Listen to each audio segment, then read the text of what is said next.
पॉपकॉर्नसारखे फुलणारे उपवासाचे सांडगे तळल्यानंतर साईजने अगदी डबल होतात आणि आतपर्यंत एकदम कुरकुरीत वर्षभर टिकणारे आणि झटपट तयार होणारे उपवासाचे सांडगे। त्यासाठी 1 कप किंवा 1 वाटी साबुदाणा रात्रभर भिजवून घ्यायचा आहे।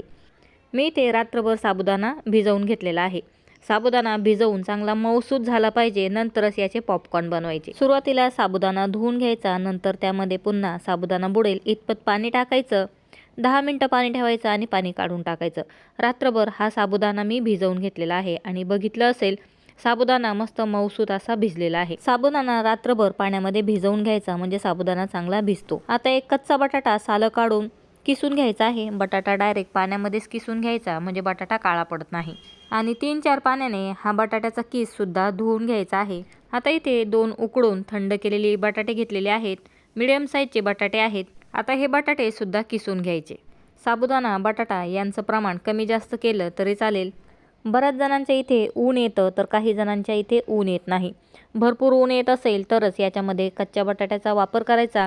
खूप ऊन येत नसेल किंवा फॅनखाली तुम्ही हे सांडगे सुकवणार असाल तर फक्त उकडलेला बटाटा वापरला तरी चालेल, म्हणजे सांडगे काळे पडणार नाहीत। इथे बघत असाल साबुदाणा फुलून डबल झालेला आहे, कारण तो रात्रभर भिजलेला आहे आणि साबुदाण्याचे सर्व दाणे आतपर्यंत मऊसूत झालेले आहेत। साबुदाणा आतपर्यंत भिजला नाही तर तयार केलेले सांडगे तळल्यानंतर खूप कडक होतील, म्हणून साबुदाणा चांगला भिजवूनच घ्यायचा आहे। आता यामध्ये उकडलेले बटाटे, कच्चा बटाटा जो किसून घेतला होता तो सुद्धा टाकून घ्यायचा। कच्चा बटाटा मी 3 पाण्याने धुवून घेतलेला आहे। आता अर्धा चमचा चिली फ्लेक्स किंवा अखंड लाल मिरची असेल तर ती दळून टाकायची आणि फक्त अर्धा चमचाच मीठ टाकायचं। सांडगे सुकल्यानंतर साईजने खूप कमी होतात, म्हणून मिठाचं प्रमाण कमी ठेवायचं आणि फक्त मिक्स करून घ्यायचं। तुम्ही हिरवी मिरची सुद्धा दळून टाकू शकता। आता हे सर्व मिश्रण एकजीव करून घ्यायचं। साबुदाणा वडे तळण्यासाठी ज्या पद्धतीने आपण पीठ तयार करतो तसंच पीठ तयार करून घ्यायचं। पीठ खूप ड्राय झालेलं असेल तर थोडंसं पाणी टाकून चिकट असं पीठ तयार करून घ्यायचं।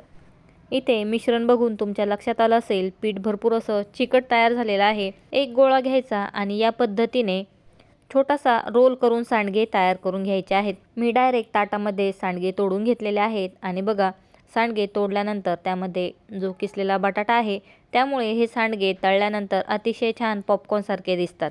छोट्या मोठ्या आपल्याला आवडतात त्या पद्धतीचे सांडगे तयार करून घेऊ शकता आणि लगेच हे सांडगे उन्हामध्ये ठेवायचे आहेत। तुम्ही बघत असाल इथे 2 ताट आणि 1 परात भरून सांडगे तयार झालेले होते, मात्र सुकल्यानंतर सांडग्यांची साईज भरपूर कमी झालेली आहेत आणि 3-4 दिवस कडक उन्हामध्ये सांडगे सुकवून घ्यायचे। फॅनखाली सुकवणार असाल तर 5-6 दिवस सांडगे सुकवून घ्यायचे।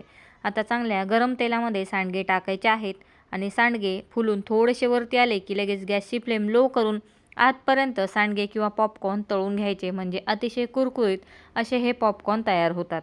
आणि बघत असाल तेलामध्ये टाकल्यानंतर सांडग्यांची साईज फुलून डबल झालेली आहे।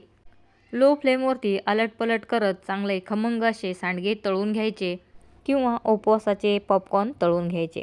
आता इथे बघा मी दुसऱ्या चमच्याने या झाऱ्यामध्ये सर्व पॉपकॉर्न किंवा सांडगे काढून घेतलेले आहेत आणि सुरुवातीला आपण तेलामध्ये टाकले त्यावेळेस त्यांची साईज बघा एवढी होती आणि तळल्यानंतर साईज बघा इतपत फुलून तयार झालेली आहे।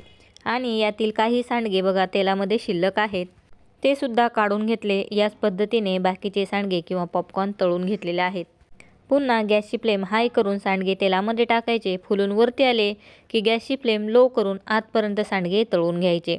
फक्त सांडग्यांसाठी भिजवलेला जो साबुदाणा वापरणार आहात तो चांगला भिजवून घ्यायचा। साबुदाणा जर चांगला भिजला नाही तर तुमचे पॉपकॉर्न कडक होतील। साबुदाणा चांगला भिजला तर अतिशय कुरकुरीत असे पॉपकॉर्न तयार होतील। याच पद्धतीने बाकीचे सुद्धा सांडगे तळून घेतलेले आहेत। हे सांडगे बनवण्यासाठी मला फक्त 15 मिनिटं लागलेले आहेत। जास्त प्रमाणात करणार असाल तर थोडासा जास्त वेळ लागेल, मात्र चवीला हे सांडगे अप्रतिम लागतात। साबुदाण्याचा प्रत्येक दाणा फुललेला आहे आणि ते सांडग्यांचं किंवा पॉपकॉर्नचं टेक्स्चर बघूनच तुमच्या लक्षात आलं असेल एकदम कुरकुरीत हे सांडगे तयार झालेले आहेत। 15 मिनिटांमध्ये किंवा अर्धा तासामध्ये हे सांडगे बनवून वर्षभर एन्जॉय करू शकता। आणि सांडगे बघा एकदम कुरकुरीत तयार झालेले आहेत। सांडग्यांबरोबरच साबुदाणा बटाट्याचा पापड, तुरटी न वापरता बटाट्याचे वेफर्स सर्व रेसिपीज आपल्या चॅनलवरती पोस्ट केलेल्या आहेत। डिस्क्रिप्शन बॉक्समध्ये लिंकसुद्धा दिलेली आहे, ट्राय करून बघा। व्हिडिओ आवडला तर व्हिडिओला लाईक करायला, चॅनलला सबस्क्राईब करायला विसरू नका। व्हिडिओ बघितल्याबद्दल धन्यवाद।